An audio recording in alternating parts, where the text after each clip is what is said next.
Welcome back to the garden. Today we're going to be talking about another object lesson that we can find out here in the garden.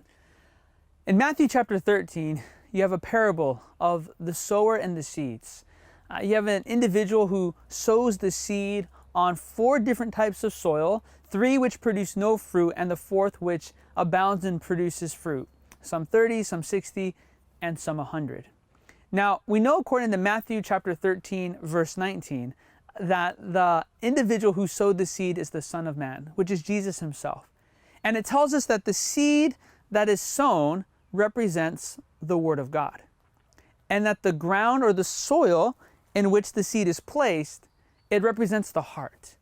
And so in this parable, you have the illustration or the concept that the Christian life is like God taking His Word, planting it into your heart, and it growing like a plant. Now, I like to think of and pull out a lesson from that concept.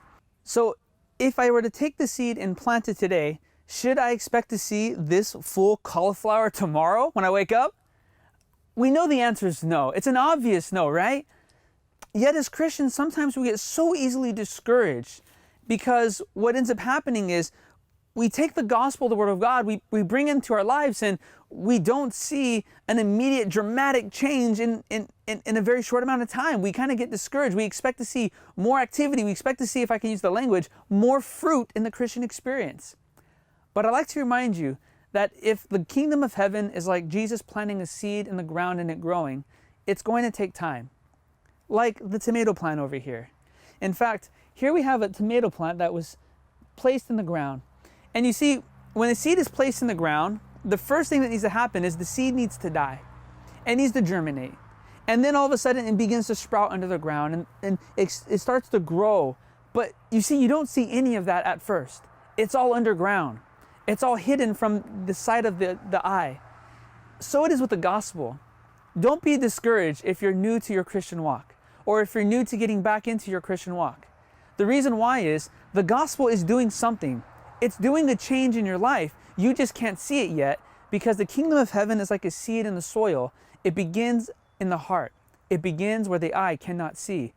But eventually, a little sprout will come out in the soil, showing that a plant is in fact growing. And this is the same in the Christian life. Eventually, you'll start to see some little changes, some little fruit, some little impact that the Bible, the experience with God, is starting to cause a change. And eventually, with time, if you give God time to continue to work in your life, like a seed that continues to grow, eventually you have a flourishing tomato plant. Now, you see that it has these yellow flowers. You see it's already beginning to blossom and to grow, and you can start to see the beauty of the plant. And the same in the Christian life. Eventually you start to see the beauty and the impact that Jesus will have on you. And what will happen is where these flowers are, eventually full tomatoes will grow from there. It will bear much fruit, some 30, some 60, some 100, just like in the parable. And what will happen is that fruit can be taken and given and shared with others. And so it will be with your experience with God. You'll be able to take that experience, the fruit of walking with Jesus, and share it with someone else. And in fact, you will then be able to take your experience, like one of your tomatoes, remove one of its seeds, plant it in the heart of someone else, and watch it bear much fruit in their life.